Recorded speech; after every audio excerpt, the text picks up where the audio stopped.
दोस्तों, अगर आपको हमारी कहानी अच्छी लगती हैं तो हमारे चैनल को सब्सक्राइब कर लें और लाइक का बटन दबा दें, जिससे हम और भी अच्छी अच्छी कहानियाँ आप तक पहुँचाते रहें। तो आज की हमारी कहानी है वेश्या। 6 महीने बाद कलकत्ते से घर पर आने पर दयाकृष्ण ने पहला काम जो किया वो अपने मित्र सिंगार सिंह से मातम पुरसी करने जाना था। सिंगार के पिता का आज से 3 महीने हुए देहांत हो गया था। दयाकृष्ण बहुत व्यस्त रहने के कारण उस समय न आ सका था। मातम पुरुष की रस्म पत्र लिखकर अदा कर दी थी, लेकिन ऐसा एक दिन भी नहीं बीता कि सिंगार की याद उसे न आई हो। अभी वो 2-4 महीने और कलकत्ते रहना चाहता था, क्योंकि जो कारोबार जारी किया था उसे संगठित रूप में लाने के लिए उसका वहाँ रहना जरूरी था और उसकी गैरहाजिरी से भी हानि की शंका थी। किंतु जब श्रृंगार की स्त्री लीला का परवाना आ पहुँचा तो वो अपने को न रोक सका। लीला ने साफ साफ तो कुछ न लिखा था, केवल उसे तुरंत बुलाया था, लेकिन दयाकृष्ण को पत्र के शब्दों से कुछ ऐसा अनुमान हुआ कि वहाँ की परिस्थिति चिंताजनक है और इस अवसर पर उसका पहुँचना जरूरी है। सिंगार संपन्न बाप का बेटा था, बड़ा ही अल्हड़, बड़ा ही जिद्दी, बड़ी ही आराम पसंद। दृढ़ता या लगन उसे छू भी नहीं गई थी। उसकी माँ उसके बचपन में मर चुकी थी और बाप ने उसके पालने में नियंत्रण की अपेक्षा स्नेह से काम लिया था और कभी दुनिया की हवा नहीं लगने दी। उद्योग भी कोई वस्तु है यह वह न जानता था। उसके महज इशारे पर हर चीज़ सामने आ जाती थी। वह जवान बालक था जिसमें न अपने विचार थे न सिद्धांत। कोई भी आदमी उसे बड़ी आसानी से अपने कपट बाणों का निशाना बना सकता था। मुख्तारों और मुनीमों के दांव पे समझना उसके लिए लोहे के चने चबाना था। उसे किसी ऐसे समझदार और हितैषी मित्र की ज़रूरत थी जो स्वार्थियों के हथकड़ों से उसकी रक्षा करता रहे। दयाकृष्ण पर इस घर के बड़े एहसान थे। उस दोस्ती का हक अदा करने के लिए उसका आना आवश्यक था। मुँह हाथ धोकर सिंगार सिंह के घर पर ही भोजन का इरादा करके दयाकृष्ण उससे मिलने चला। 9 बजे गए। हवा और धूप की गर्मी आने लगी थी।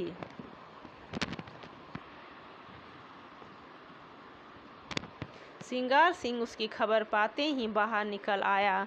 दयाकृष्ण उसे देखकर चौंक पड़ा। लंबे लंबे केसों की जगह उसके सिर पर घुंघराले बाल थे। वह सिख था, आड़ी मांग निकली हुई, आंखों में आंसू न थे, न शोक का कोई चिन्ह। चेहरा कुछ जर्द अवश्य था, पर उस पर विलासिता की मुस्कुराहट थी।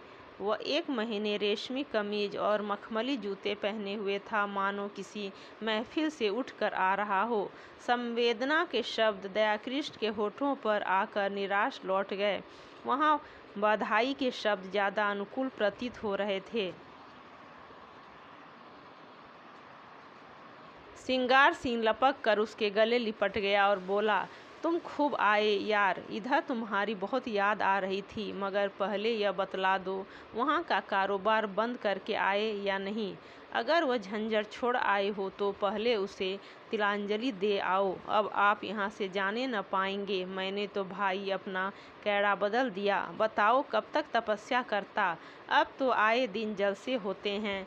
मैंने सोचा यार, दुनिया में आए तो कुछ दिन सैर सपाटे का आनंद भी उठा लो, नहीं तो एक दिन यूं ही हाथ मलते चले जाएंगे, कुछ भी साथ न जाएगा।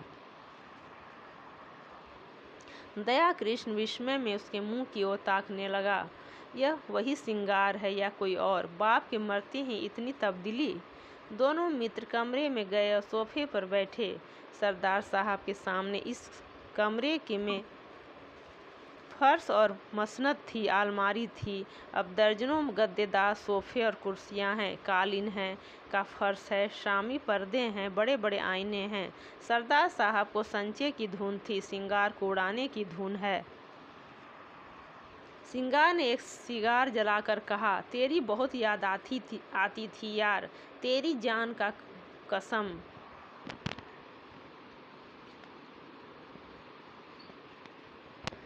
दया कृष्ण ने शिकवा किया, क्यों झूठ बोलते हो भाई? महीनों गुजर जाते थे, एक खत लिखने की तो आपको फुर्सत न मिलती थी, मेरी याद आती थी। सिंगार ने अलहड़, बस इसी बात पर मेरी सेहत का एक जाम पियो। अरे यार, इस जिंदगी में और क्या रखा है? हंसी खेल में जो वक्त कट जाए उसे गनीमत समझो। मैंने तो यह तपस्या त्याग दी, अब तो आए दिन जलसे होते हैं। कभी दोस्तों की दावत है, कभी दरिया की सैर, कभी गाना बजाना, कभी शराब की दौर। मैंने कहा लाओ कुछ दिन वो बहार भी देख लूं, हसरत क्यों दिल में रह जाए। आदमी संसार में कुछ भोगने के लिए आता है, यही जिंदगी के मज़े हैं। जिसने ये मज़े नहीं चखे उसकी जीना वृथा है। बस दोस्ती की मजलिस हो, बगल में माशूक हो और हाथ में प्याला हो, इसके सिवा मुझे और कुछ न चाहिए। उसने अलमारी खोलकर एक बोतल निकाली और 2 गिलासों में शराब ढालकर बोला, यह मेरी सेहत का जाम है, इनकार न करना, मैं तुम्हारी सेहत का जाम पीता हूँ। दया कृष्ण को कभी शराब पीने का अवसर न मिला था। वह इतना धर्मात्मा तो न था कि शराब पीना पाप समझता हो। हाँ, उसे दुर्व्यसन समझता था। गंध ही से उसकी जीभ मालिश करने लगा।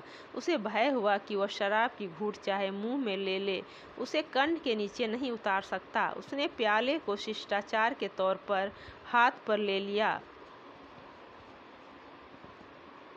फिर उसे ज्यों का त्यों मेज पर रखकर बोला, तुम जानते हो मैंने कभी नहीं पी। इस समय मुझे क्षमा करो, 10-5 दिन में यह फन भी सीख जाऊंगा। मगर यह तो बताओ, अपना कारोबार भी कुछ देखते हो या इसी में पड़े रहते हो? सिंगार ने अरुचि से मुंह बनाकर कहा, ओह क्या जिक्र तुमने छेड़ दिया यार। कारोबार के पीछे छोटी सी जिंदगी को तबाह नहीं कर सकता। न कोई साथ लाया है, न साथ ले जाएगा। पापा ने मर मर कर धन संचय किया, क्या हाथ लगा? 50 तक पहुँचते पहुँचते चल बसे। उनकी आत्मा अब भी संसार के सुखों के लिए तरस रही होगी। धन छोड़कर मरने से फाके मस्त रहना कहीं अच्छा है। धन की चिंता तो नहीं सताती, पर यह हाय हाय तो नहीं होती कि मेरे बाद क्या होगा। तुमने गिलास मेज पर रख दिया, जरा पियो, आंखें खुल जाएगी, दिल हरा हो जाएगा। और लोग सोडा और बर्फ मिलाते हैं, मैं तो खालिस पीता हूँ। इच्छा हो तो तुम्हारे लिए बर्फ मंगाऊं। दया कृष्ण ने फिर क्षमा मांगी, मगर सिंगार गिलास पर गिलास पीता गया। उसकी आंखें लाल लाल निकल आई, उल जलूल बकने लगा, खूब डींगे मारी, फिर बेसुरे राग में एक बाजारू गीत गाने लगा। अंत में उसी कुर्सी पर पड़ा पड़ा बेसुध हो गया। सहसा पीछे का पर्दा हटा और लीला ने उसे इशारे से बुलाया। दया कृष्ण की धमनियों में सतगुण वेग से रक्त दौड़ने लगा। उसकी संकोचमय भीरू प्रकृति भीतर से जितनी रूपासक्त थी, बाहर से उतनी ही विरक्त। सुंदरियों के सम्मुख आकर वह स्वयं अवाक हो जाता था। उसके कपोलों पर लज्जा की लाली दौड़ जाती थी और आंखें झुक जाती थीं, लेकिन मन उनके चरणों पर लौटकर अपने आप को समर्पित कर देने के लिए विकल हो जाता था। मित्रगण उसे बूढ़ा बाबा कहा करते थे। स्त्रियां उसे अर्शिक समझकर उससे उदासीन रहती थी। किसी युवती के साथ लंका तक रेल में एकांत यात्रा करके भी वह उससे एक शब्द भी बोलने का साहस न करता। हाँ, युवती स्वयं उसे छेड़ती तो वह अपने प्राण तक उसकी भेंट कर देता। उसके मन इस संकोच में अवरुद्ध जीवन में लीला ही एक युवती थी, जिसने उसके मन को समझा था और उससे सवाक सहृदयता का व्यवहार किया था। तभी से दया कृष्ण मन से उसका उपासक हो गया था। उसके अनुभव शून्य हृदय में लीला नारी जाति का सबसे सुंदर आदर्श थी। उसकी प्यासी आत्मा को शरबत या लेमनेड की उतनी इच्छा न थी जिनता ठंडे मीठे पानी की। लीला में रूप है, लावण्य है, सुकुमारता है। इन बातों की ओर उसका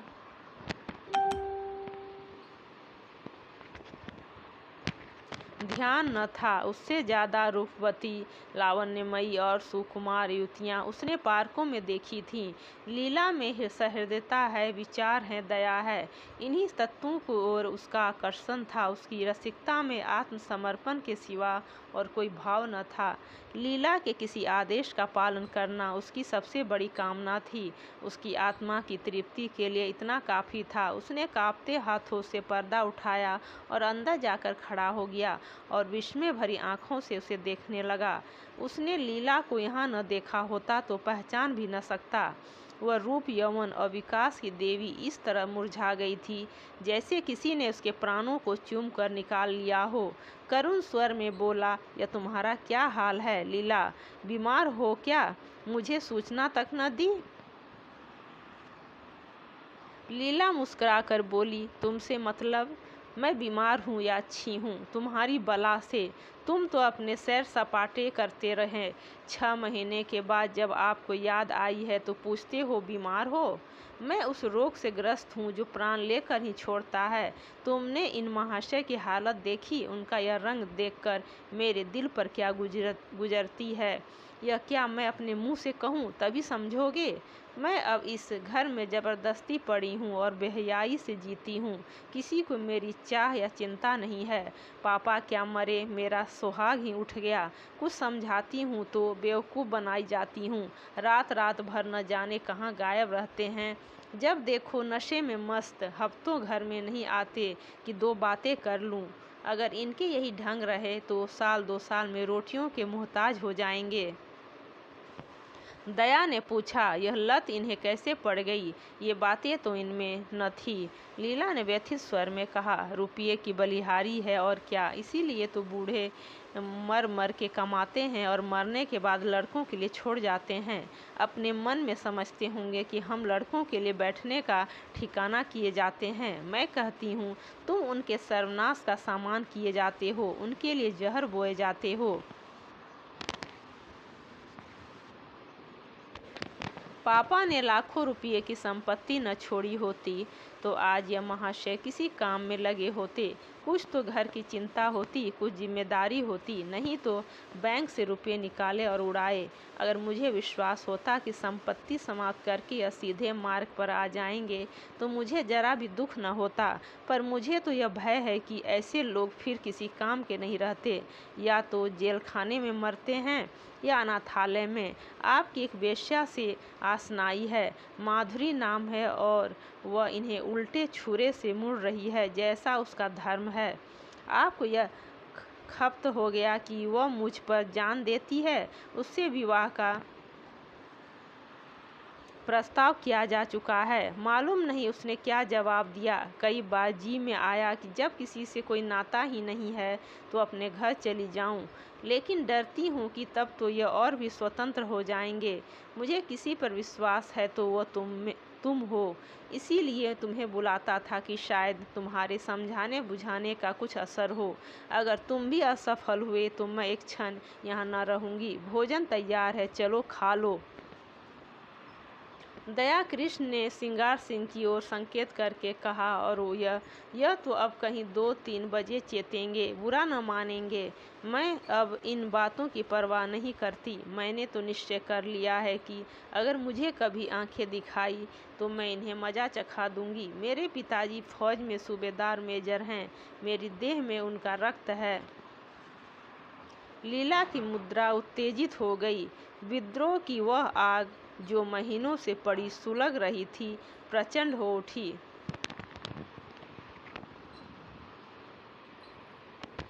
उसने उसी लहजे में कहा, मेरी इस घर में इतनी सांसत हुई है, इतना अपमान हुआ है और हो रहा है कि मैं उसका किसी तरह भी प्रतिकार करके आत्मग्लानि का अनुभव न करूंगी। मैंने पापा से अपना हाल छिपा रखा है। आज लिख दूं तो इनकी सारी मसीखत उतर जाए। नारी होने का दंड भोग रही हूँ, लेकिन नारी के धैर्य की भी सीमा है। दया कृष्ण, उस सुकुमारी का वह तमतमाया हुआ चेहरा, वे जलती हुई आंखें, वह कांपते हुए होठ देखकर कांप उठा। उसकी दशा उस आदमी की सी हो गई जो किसी को दर्द से तड़पते देखकर वैद्य को बुलाने दौड़े। आर्द्र कंठ से बोला, इस समय मुझे क्षमा करो लीला, फिर कभी तुम्हारा निमंत्रण स्वीकार करूँगा। तुम्हें अपनी ओर से इतना ही विश्वास दिलाता हूँ कि मुझे अपना सेवक समझती रहना। मुझे न मालूम था कि तुम्हें इतना कष्ट है, नहीं तो शायद अब तक मैंने कुछ युक्ति सोची होती। मेरा यह शरीर तुम्हारे किसी काम आए, इससे बढ़कर सौभाग्य की बात मेरे लिए और क्या होगी। दया कृष्ण यहाँ से चला तो उसके मन में इतना उल्लास भरा हुआ था मानो विमान में बैठा हुआ स्वर्ग की ओर जा रहा है। आज उसे जीवन में एक ऐसा लक्ष्य मिल गया था जिसके लिए वह जी भी सकता है और मर भी सकता है। वह एक महिला का विश्वास पात्र हो गया था। इस रत्न को वह अपने हाथ से कभी न जाने देगा, चाहे उसकी जान ही क्यों न चली जाए। 1 महीना गुजर गया। दया कृष्ण सिंगार सिंह के घर नहीं आया, न सिंगार सिंह ने उसकी परवाह की। इस एक ही मुलाकात में उसने समझ लिया था कि दया इस नए रंग में आने वाला आदमी नहीं है। ऐसे सात्विक जनों के लिए उसके यहाँ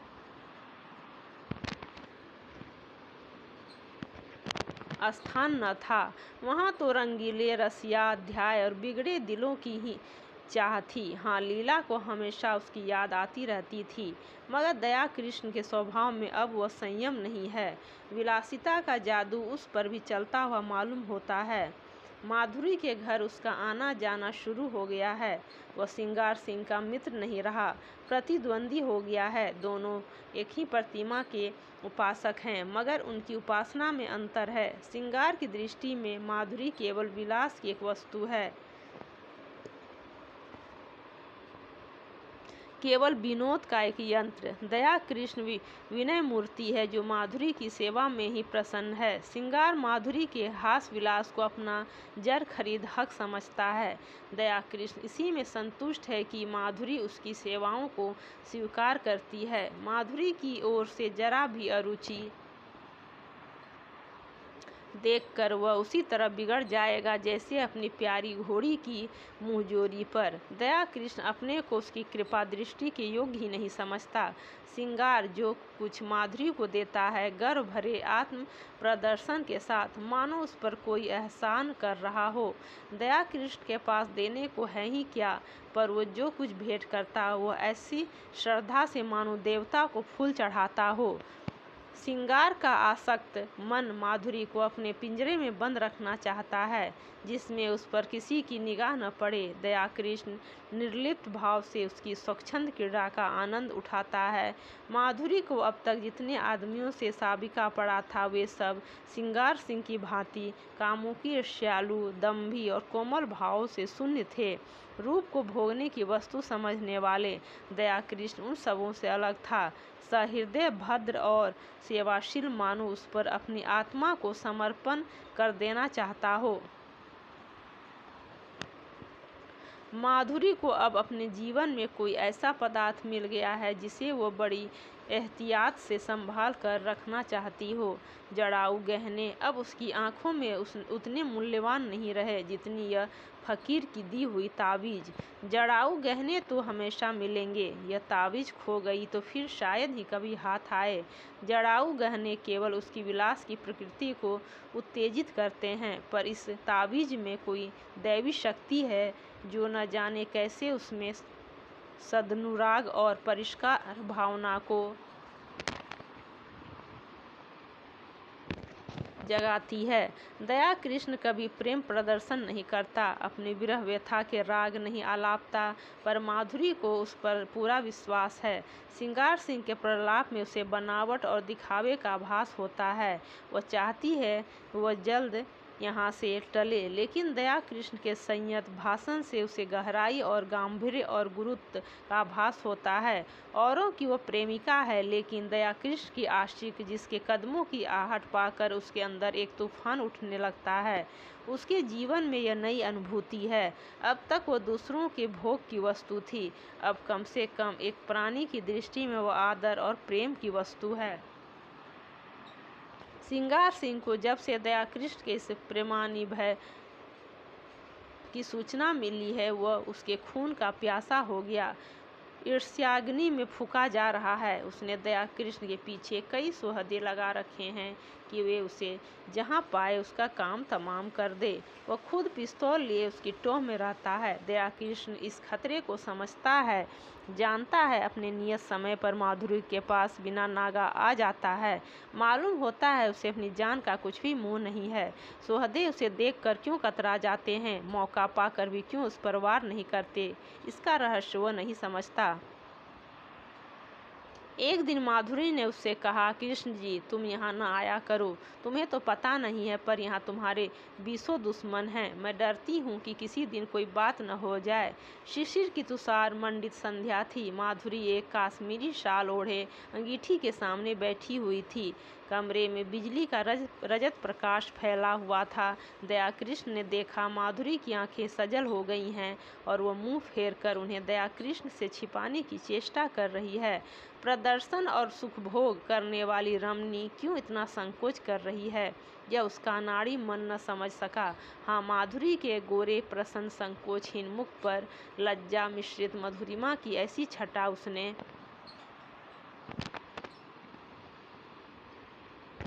कभी न देखी थी। आज उसने उस मुख पर कुलवधू की भीरू आकांक्षा और दृढ़वात्सल देखा और उसके अभिनय में सत्य का उदय हो गया। उसने स्थिर भाव से जवाब दिया, मैं तो किसी की बुराई नहीं कहता। मुझसे किसी को क्यों बैर होने लगा?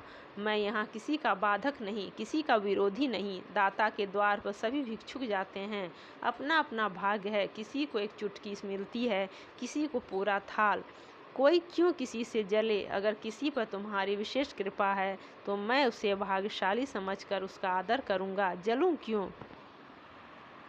माधुरी ने स्नेह कातर स्वर में कहा, जी नहीं, आप कल से न आया कीजिए। दया कृष्ण मुस्कुराकर बोला, तुम मुझे यहाँ आने से नहीं रोक सकती। भिक्षुक को तुम दुत्कार सकती हो, द्वार पर आने से नहीं रोक सकती। माधुरी स्नेह की आंखों से उसे देखने लगी, फिर बोली, क्या सभी आदमी तुम ही जैसे निष्कपट हैं? तो फिर मैं क्या करूं? यहाँ न आया करो। यह मेरे बस की बात नहीं। माधुरी एक क्षण तक विचार करके बोली, एक बात कहूँ, मानोगे? चलो हम तुम किसी दूसरे नगर की राह लें, केवल इसलिए कि कुछ लोग मुझसे खार खाते हैं।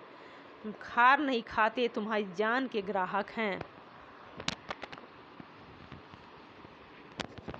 दया कृष्ण उसी अविचलित भाव से बोला, जिस दिन प्रेम का यह पुरस्कार मिलेगा वह मेरे जीवन का नया दिन होगा। माधुरी, इससे अच्छी मृत्यु और क्या हो सकती है? तब मैं तुमसे पृथक न रहकर तुम्हारे मन में, तुम्हारी स्मृति में रहूंगा। माधुरी ने न कोमल भास से उसके गाल पर थपकी दी। उसकी आंखें भर आई थीं। इन शब्दों में प्यारा भरा हुआ था। वह जैसे पिचकारी की धार की तरह उसके हृदय में समा गया। ऐसी विकल वेदना, ऐसा नशा, इसे वह क्या कहे? उसने करुण स्वर में कहा, ऐसी बातें न किया कृष्ण, नहीं तो मैं सच कहती हूँ, एक दिन जहर खाकर तुम्हारे चरणों पर सो जाऊंगी। तुम्हारे इन शब्दों में न जाने क्या जादू था कि मैं जैसे फूंक उठी। अब आप खुदा के लिए यहाँ न आया कीजिए, नहीं तो देख लेना मैं एक दिन प्राण दे दूंगी। तुम क्या जानो हत्यारा सिंगार किस बुरी तरह तुम्हारे पीछे पड़ा है। मैं उसके सोहदों की खुशामद करते करते हार गई। कितना कहती हूँ, दया कृष्ण से मेरा कोई संबंध नहीं। उसके सामने तुम्हारी निंदा करती हूँ, कितना कोसती हूँ, लेकिन उस निर्दयी को मुझ पर विश्वास नहीं आता। तुम्हारे लिए मैंने इन गुंडों की कितनी मिन्नतें की हैं, उनके हाथ कितना अपमान सहा है, और तुमसे न कहना ही अच्छा है। जिनका मुंह देखना भी मैं अपनी शान के खिलाफ समझती हूँ, उनके पैरों पड़ी हूँ, लेकिन ये कुत्ते हड्डियों के टुकड़े पाकर और शेर को हो जाते हैं। मैं अब उनसे तंग आ गई हूँ और तुमसे हाथ जोड़कर कहती हूँ कि यहाँ से किसी ऐसी जगह चलो यहाँ हमें कोई न जानता हो।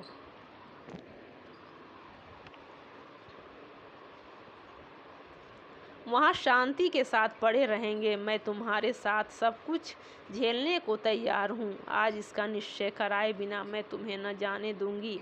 मैं जानती हूँ तुम्हें मुझ पर अब भी विश्वास नहीं है। तुम्हें संदेह है कि तुम्हारे साथ कपट करूँगी।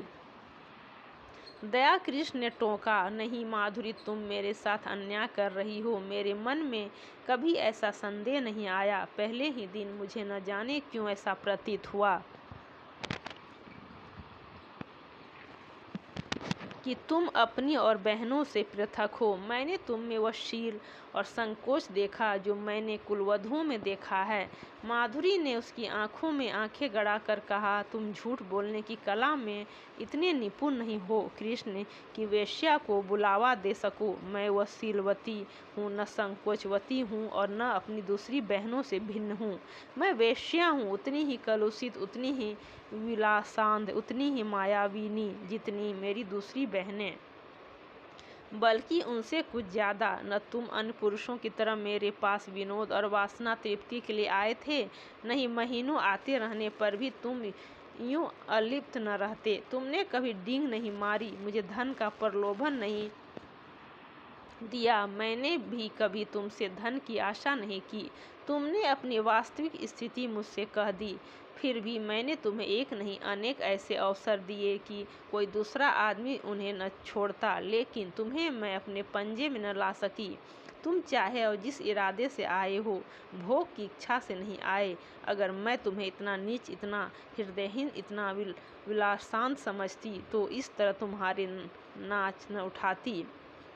फिर मैं भी तुम्हारे साथ मित्र भाव रखती, लेकिन हाँ, रखने लगी। समझ लिया मेरी परीक्षा हो रही है। जब तक इस परीक्षा में सफल न हो जाऊं, तुम्हें नहीं पा सकती। तुम जितने सज्जन हो उतने ही कठोर हो। यह कहते हुए माधुरी ने दयाकृष्ण का हाथ पकड़ लिया और अनुराग समर्पण भरी चितवनों से उसे देखकर बोली, सच बताओ कृष्ण, तुम मुझ में क्या देखकर आकर्षित हुए थे? देखो, बहानेबाजी न करना। तुम रूप पर मुग्ध होने वाले आदमी नहीं हो, मैं कसम खा सकती हूँ। दयाकृष्ण ने संकट में पड़कर कहा, रूप इतनी तुच्छ वस्तु नहीं है माधुरी, वह मन का आईना है। यहाँ मुझसे रूपवान स्त्रियों की कमी नहीं है। यह तो अपनी अपनी निगाह है। मेरे पूर्व संस्कार रहे होंगे।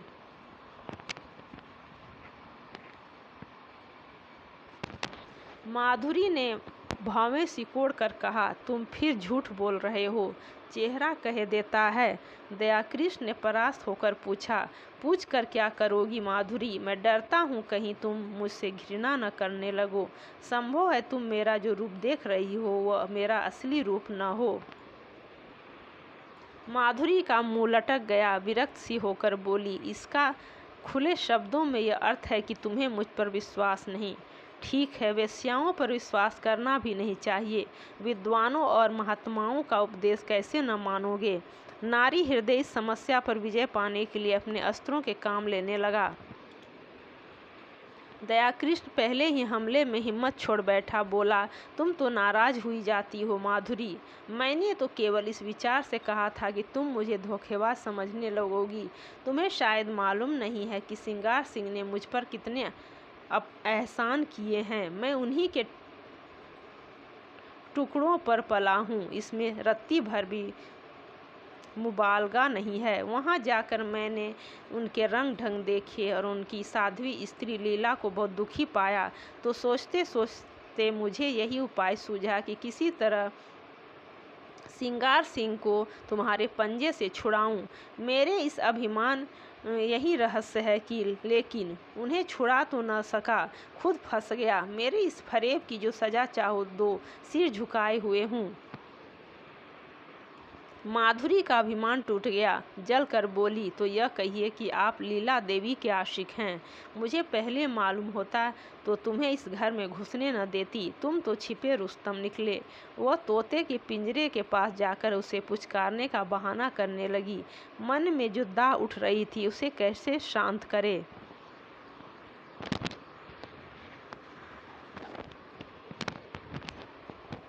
दयाकृष्ण ने तिरस्कार भरे स्वर में कहा, मैं लीला का आशिक नहीं हूँ माधुरी, उस देवी को कलंकित न करो। मैं आज तुमसे शपथ खाकर कहता हूँ कि मैंने कभी उसे इस निगाह से नहीं देखा। उसके प्रति मेरा वही भाव था जो अपने किसी आत्मीय को दुख में देखकर हर एक मनुष्य के मन में आता है। किसी से प्रेम करना तो पाप नहीं है। तुम व्यर्थ में अपनी और लीला की सफाई दे रहे हो। मैं नहीं चाहता कि लीला पर किसी तरह को आक्षेप किया जाए। अच्छा साहब, लीजिए, लीला का नाम न लूँगी। मैंने मान लिया वो सती है, साध्वी है और केवल उसकी आज्ञा से। दया कृष्ण ने बात काटी। उनकी कोई आज्ञा नहीं थी। ओहो, तुम तो जबान पकड़ते हो कृष्ण। क्षमा करो, उनकी आज्ञा से नहीं, तुम अपनी इच्छा से आए। अब तो राजी हुए। अब यह बताओ, आगे तुम्हारे क्या इरादे हैं? मैं वचन तो दे दूंगी, मगर अपने संस्कारों को नहीं बदल सकती। मेरा मन दुर्बल है। मेरा सतीत्व कब का नष्ट हो चुका है। अन्य मूल्यवान पदार्थों की तरह रूप और यौवन की रक्षा भी बलवान हाथों से हो सकती है।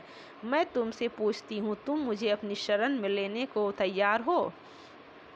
तुम्हारा आश्रय पाकर तुम्हारे प्रेमी की शक्ति से मुझे विश्वास है, मैं जीवन के सारे प्रलोभनों का सामना कर सकती हूँ।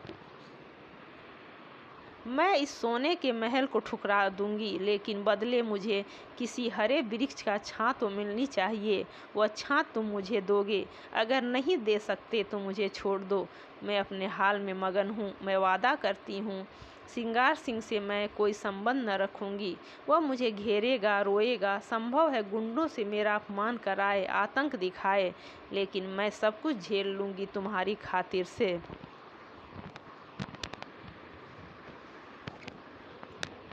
आगे और कुछ न कहकर वह तृष्णा भरी लेकिन उसके साथ ही निरपेक्ष नेत्रों से दया कृष्ण की ओर देखने लगी, जैसे दुकानदार ग्राहक को बुलाता तो है पर साथ ही यह भी दिखाना चाहता है कि उसे उसकी परवाह नहीं है।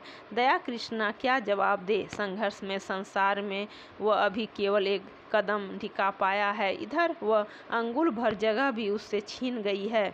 शायद जोर मार कर वह फिर वह स्थान पा जाए, लेकिन वहाँ बैठने की जगह नहीं, और एक दूसरे प्राणी को लेकर तो वह खड़ा भी नहीं रह सकता। अगर मान लिया जाए कि अदम्य उद्योग से दोनों के लिए स्थान निकाल लेगा, तो आत्मसम्मान को कहाँ ले जाए? संसार क्या कहेगा? लीला क्या फिर उसका मुंह देखना चाहेगी? श्रृंगार से वह फिर आंखें मिला सकेगी? यह भी छोड़ो। लीला अगर उसे पति समझती है, समझे। श्रृंगार अगर उससे जलता है तो जले, उसे इसकी परवाह नहीं। लेकिन अपने मन को क्या करे? विश्वास उसके अंदर आकर जाल में फंसे पक्षी की भांति फड़फड़ा कर निकल भागता है। कुलीना अपने साथ विश्वास का वरदान लिए आती है। उसके साहचर्य में हमें कभी संदेह नहीं होता। वहाँ संदेह के लिए प्रत्यक्ष प्रमाण चाहिए। कुत्सिता संदेह का संस्कार लिए आती है। वहाँ विश्वास के लिए अत्यंत प्रत्यक्ष प्रमाण की जरूरत है। उसे नम्रता से कहा, तुम जानती हो मेरी क्या हालत है? हाँ, खूब जानती हूँ, और उस हालत में तुम प्रसन्न रह सकोगी। तुम ऐसा प्रश्न क्यों करते हो? मुझे दुख होता है। तुम्हारे मन में जो संदेह है वो मैं जानती हूँ, समझती हूँ। मुझे भ्रम हुआ था कि तुमने भी मुझे जान लिया है, समझ लिया है। अब मालूम हुआ मैं धोखे में थी। वह उठकर वहाँ से जाने लगी। दयाकृष्ण ने उसका हाथ पकड़ लिया और प्रार्थी भाव से बोला, तुम मेरे साथ अन्याय कर रही हो माधुरी। मैं सत्य कहता हूँ, ऐसी बात नहीं है। माधुरी ने खड़े खड़े विरक्त मन से कहा, तुम झूठ बोल रहे हो, बिल्कुल झूठ। तुम अब भी मन से यह स्वीकार नहीं कर रहे हो कि कोई स्त्री स्वेच्छा से रूप का व्यवसाय नहीं करती। पैसे के लिए अपनी लज्जा को उघाड़ना तुम्हारी समझ में कुछ ऐसे आनंद ही की बात है जिसे वेश्या शौक से करती हैं। तुम वेश्या में स्त्रीत्व का होना संभव से बहुत दूर समझते हो। तुम इसकी कल्पना ही नहीं कर सकते कि वह क्यों अपने प्रेम में स्थिर नहीं होती। तुम नहीं जानते कि प्रेम के लिए उसके मन में कितनी व्याकुलता होती, और जब वह सौभाग्य से उसे पा जाती हैं तो किस तरह प्राणों की भांति उसे संचित रखती हैं। खारे पानी के समुद्र में मीठे पानी का छोटा सा पात्र कितना प्रिय होता है, इसे वह क्या जाने जो मीठे पानी के मटके ओढ़ना रहता हो। दयाकृष्ण कुछ ऐसे असमंजस में पड़ा हुआ था कि उसके मुंह से एक भी शब्द न निकला। उसके मन में शंका चिंगारी की भांति छिपी हुई है। वो बाहर निकलकर कितनी भयंकर ज्वाला उत्पन्न कर देगी। उसने कपट का जो अभिनय किया था, प्रेम का जो स्वांग रचा था, उसकी ग्लानि उसे और भी व्यथित कर रही थी। सहसा माधुरी ने निष्ठुरता से पूछा, तुम यहाँ क्यों बैठे हो? दयाकृष्ण ने अपमान को पीकर कहा, मुझे सोचने के लिए कुछ समय दो। माधुरी, क्या सोचने के लिए? अपना कर्तव्य क्या है? मैंने अपना कर्तव्य सोचने के लिए तो तुमसे समय नहीं मांगा। तुम अगर मेरे उद्धार की सोच रहे हो तो उसे दिल से निकाल डालो। मैं भ्रष्टा हूँ और तुम साधुता के पुतले हो। जब तक यह भाव तुम्हारे अंदर रहेगा, मैं तुमसे उसी तरह व्यवहार करूंगी जैसे औरों के साथ करती हूँ। अगर मैं भ्रष्ट हूँ तो जो लोग यहाँ अपना मुंह काला करने आते हैं वे कुछ कम भ्रष्ट नहीं हैं। तुम जो एक मित्र की स्त्री पर दांत लगाए हुए हो, तुम तो एक सरला अबला के साथ झूठे प्रेम का स्वांग करते हो। तुम्हारे हाथों अगर मुझे स्वर्ग भी मिलता हो तो उसे ठुकरा दूं। दयाकृष्ण ने लाल आंखें करके कहा, तुमने फिर वही आक्षेप किया। माधुरी तिलमिला उठी। उसकी रही सही मृदुता भी ईर्ष्या के उमड़ते हुए बादल में समा गई। लीला पर आक्षेप भी असह्य है, इसलिए वह कुलवधू है। मैं वेश्या हूँ, इसलिए मेरे प्रेम का उपकार भी स्वीकार नहीं किया जा सकता। उसने अविचलित भाव से कहा, आक्षेप नहीं कर रही हूँ, सच्ची बात कर रही हूँ। तुम्हारे डर से बिल खोदने जा रही हूँ। तुम स्वीकार करो या न करो, तुम लीला पर मरते हो। तुम्हारी लीला तुम्हें मुबारक रहे। मैं अपने श्रृंगार से ही में प्रसन्न हूँ। उद्धार की लालसा अब नहीं रही। पहले जाकर अपना उद्धार करो। अब से खबरदार कभी भूल कर भी यहाँ न आना, नहीं तो पछताओगे। तुम जैसे रंगे हुए पतितों का उद्धार नहीं करते। उद्धार वही कर सकते हैं जो उद्धार के अभिमान को हृदय में आने ही नहीं देते। जहाँ प्रेम है वहाँ किसी तरह का भेद नहीं रह सकता। यह कहने के साथ ही वह उठकर बराबर वाले दूसरे कमरे में चली गई और अंदर से द्वार बंद कर लिया। दयाकृष्ण कुछ देर वहाँ मर्माहत सा रहा, फिर धीरे धीरे नीचे उतर गया, मानो देह में प्राण न हो।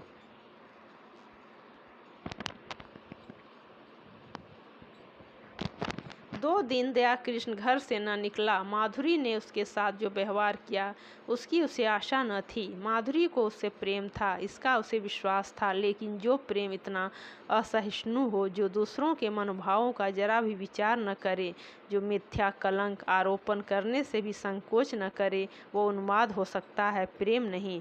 उसने बहुत अच्छा किया कि माधुरी के कपट जाल में न फंसा, नहीं तो उसकी न जाने क्या दुर्गति होती।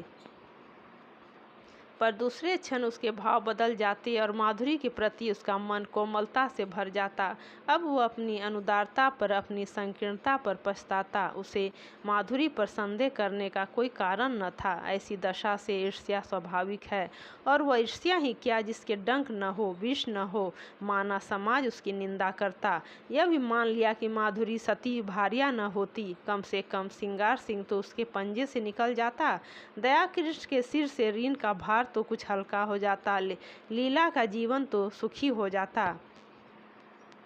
सहसा किसी ने द्वार खटखटाया। उसने द्वार खोला तो श्रृंगार सामने खड़ा था, बाल बिखरे हुए, कुछ अस्त व्यस्त। दयाकृष्ण ने हाथ मिलाते हुए पूछा, क्या पाँव पाँव ही आ रहे हो? मुझे क्यों न बुला लिया? श्रृंगार ने उसे चुभती हुई आंखों से देखकर कहा, मैं तुमसे यह पूछने आया हूँ कि माधुरी कहाँ है? अवश्य तुम्हारे घर में होगी। क्यों अपने घर पर होगी? मुझे क्या खबर, मेरे घर क्यों आने लगी? इन बहानों से काम न चलेगा, समझ गए? मैं कहता हूँ मैं तुम्हारे खून पी जाऊंगा, वरना ठीक ठीक बता दो वह कहाँ गई। मैं बिल्कुल कुछ नहीं जानता, तुम्हें विश्वास दिलाता हूँ। मैं तो 2 दिन से घर से निकला ही नहीं। रात को मैं उसके पास था। सवेरे मुझे उसका यह पत्र मिला। मैं उसी वक्त दौड़ा हुआ उसके घर गया। वहाँ उसका पता न था। नौकरों से इतना मालूम हुआ तांगे पर बैठकर कहीं गई है। कहाँ गई है यह कोई न बता सका। मुझे शक हुआ यहाँ आई होगी। जब तक तुम्हारे घर की तलाशी न ले लूँगा मुझे चैन न आएगा। उसने मकान का एक एक कोना देखा, तख्त के नीचे, अलमारी के पीछे, तब निराश होकर बोला, बड़ी बेवफा और मक्कार औरत है। जरा इस खत को पढ़ो। दोनों फर्श पर बैठ गए। दयाकृष्ण ने पत्र लेकर पढ़ना शुरू किया। सरदार साहब, मैं आज कुछ दिनों के लिए यहाँ से जा रही हूँ। कब लौटूंगी कुछ नहीं जानती। कहाँ जा रही हूँ यह भी नहीं जानती। जा इसलिए रही हूँ कि इस बेशर्मी और बेहयाई की ज़िंदगी से मुझे घृणा हो रही है, और घृणा हो रही है उन लंपटों से जिनके कुत्सित विलास का मैं खिलौना थी और जिसमें तुम मुख्य हो। तुम महीनों से मुझ पर सोने और रेशम की वर्षा कर रहे हो, मगर मैं तुमसे पूछती हूँ, उससे लाख गुने सोने और 10 गुने रेशम पर भी तुम अपनी बहन या स्त्री को इस रूप के बाजार में बैठने दोगे? कभी नहीं। उन देवियों में कोई ऐसी वस्तु है जिसे तुम संसार भर की दौलत से भी मूल्यवान समझते हो, लेकिन जब तुम शराब के नशे में चूर, अपने एक एक अंग में काम का उन्माद भरे आते थे, तो तुम्हें कभी ध्यान आया था कि तुम अपनी अमूल्य वस्तु को किस निर्दयता के साथ पैरों से कुचल रहे हो?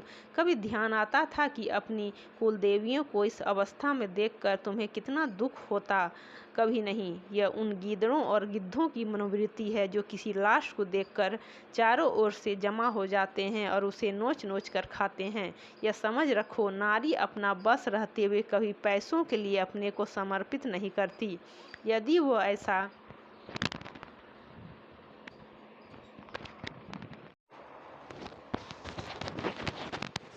लगाकर उसे उसी दुरावस्था में मरते देखना चाहता है, क्या वह नारी है? क्या नारीत्व के पवित्र मंदिर में उसका स्थान नहीं है?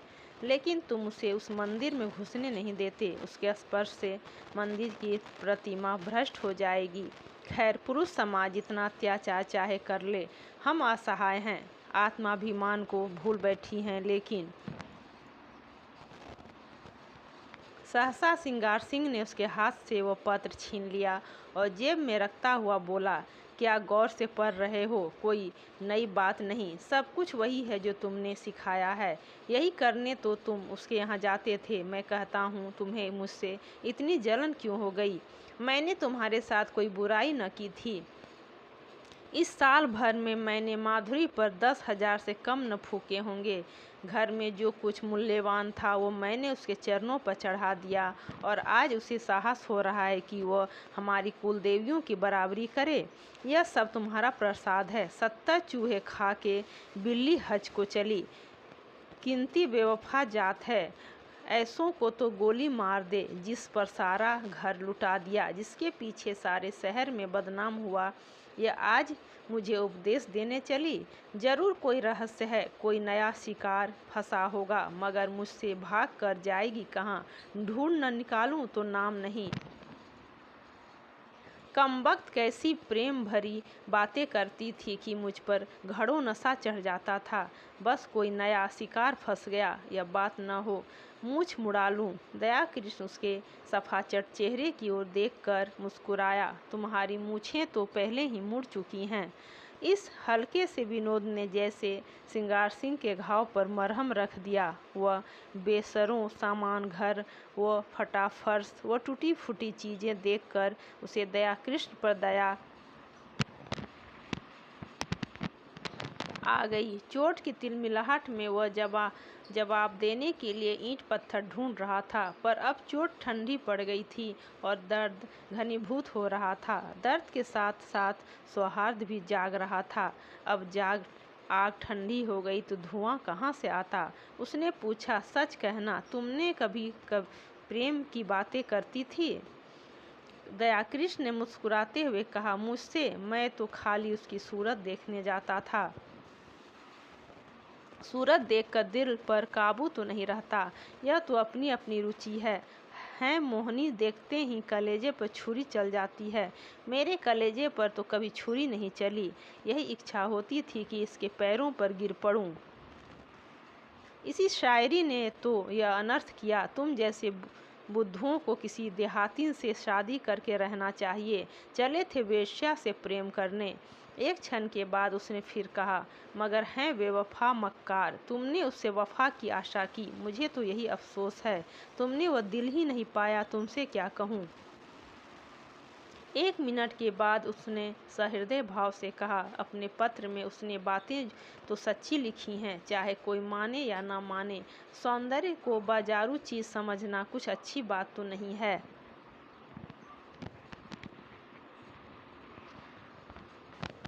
दया कृष्ण ने पुचकारा दिया, जब स्त्री अपनी रुचि बेचती है तो उसके खरीदार भी निकल आते हैं। फिर यहाँ तो कितनी ही जातियाँ हैं जिनका यही पेशा है।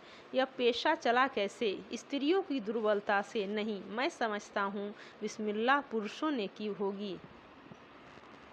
इसके बाद एकाएक जेब से घड़ी निकाल कर देखता हुआ बोला, ओहो, 2 बज गए और अभी मैं यहीं बैठा हूँ। आज शाम को मेरे यहाँ खाना खाना, जरा इस विषय पर बातें होंगी। अभी तो उसे ढूंढ निकालना है, वह है कहीं इसी शहर में। घर वालों से भी कुछ नहीं कहा। बुढ़िया नायका सिर पीट रही थी।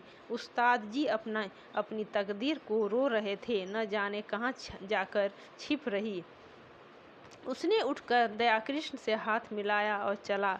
दयाकृष्ण ने पूछा, मेरी तरफ से तो तुम्हारा दिल साफ हो गया?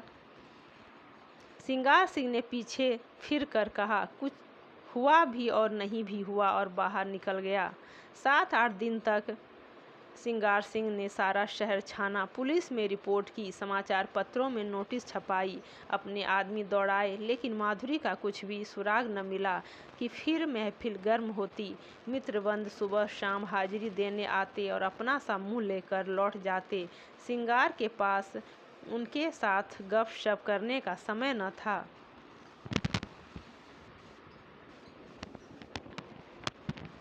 गर्मी के दिन सजा हुआ कमरा भट्ठी बना हुआ था। खस की टट्टियाँ भी थीं, पंखा भी, लेकिन गर्मी जैसे किसी के समझाने बुझाने की परवाह नहीं करना चाहती।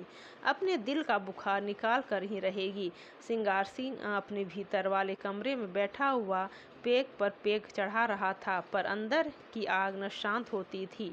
इस आग ने ऊपर की घास फूस को जलाकर भस्म कर दिया था और अब अंतस्तल की जड़ विरक्ति और अचल विचार को द्रवित करके वेग से ऊपर फेंक रही थी।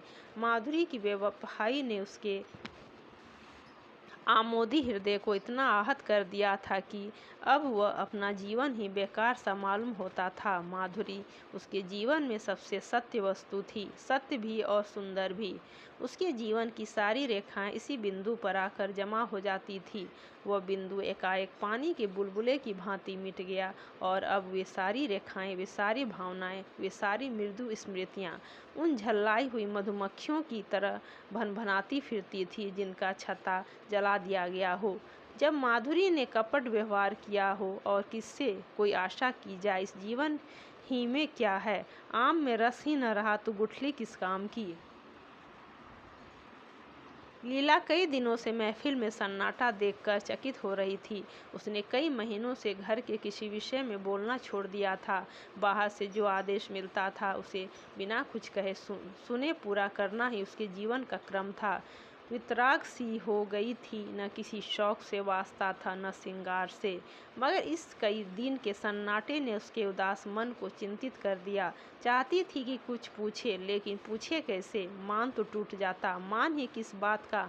मान तब करे जब कोई उसकी बात पूछता हो। मान अपमान से प्रयोजन नहीं, नारी ही क्यों हुई।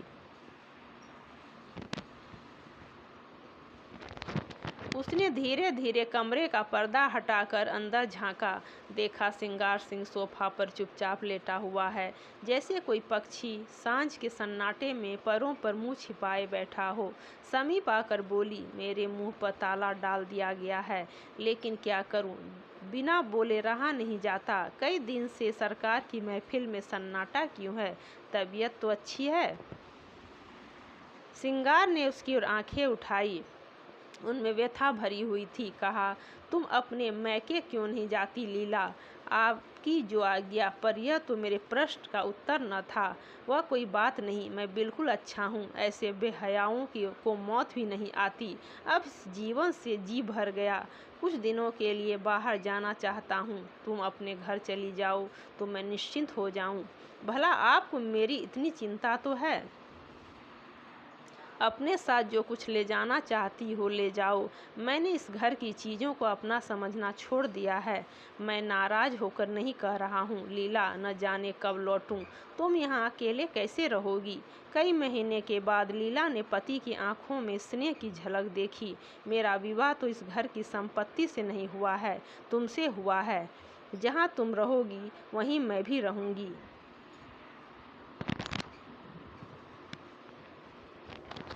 मेरे साथ तो अब तक तुम्हें रोना ही पड़ा। लीला ने देखा सिंगार का आंखों में आंसू का एक बूंद नीले आकाश में चंद्रमा की तरह गिरने गिरने का हो रही थी। उसका मन भी पुलकित हो उठा। महीनों की क्षुधाग्नि में जलने के बाद अन्न का एक दाना पाकर वह उसे कैसे ठुकरा दे? पेट नहीं भरेगा, कुछ भी नहीं होगा, लेकिन उस दाने को ठुकराना क्या उसके बस की बात थी? उसने बिल्कुल पास आकर अपने अंचल को उसके समीप ले जाकर कहा, मैं तो तुम्हारी हो गया। हंसाओगे हंसूंगी, रुलाओगे रोऊंगी, रखोगे तो रहूंगी, निकालोगे तो भी रहूंगी। मेरा घर तुम हो, धर्म तुम हो, अच्छी हूँ तो तुम्हारी हूँ, बुरी हूँ तो तुम्हारी हूँ। और दूसरे क्षण सिंगार के विशाल सीने पर उसका सिर रखा हुआ था और उसके हाथ थे लीला की कमर में। दोनों के मुख पर हर्ष की लाली थी, आंखों में हर्ष के आंसू और मन में एक ऐसा तूफान जो उन्हें न जाने कहाँ उड़ा ले जाएगा। एक क्षण के बाद सिंगार ने कहा, तुमने कुछ सुना? माधुरी भाग गई और पगला दयाकृष्ण उसकी खोज में निकला। लीला को विश्वास न आया। दयाकृष्ण? हाँ जी, जिस दिन वह भागी है उसके दूसरे ही दिन वह भी चल दिया। वह तो ऐसा नहीं है। और माधुरी क्यों भागी? दोनों में प्रेम हो गया था। माधुरी उसके साथ रहना चाहती थी, वह राजी न हुआ।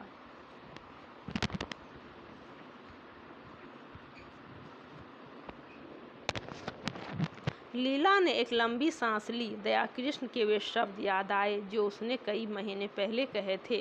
दयाकृष्ण की वे याचना भरी आंखें उसके मन को मसोसने लगी।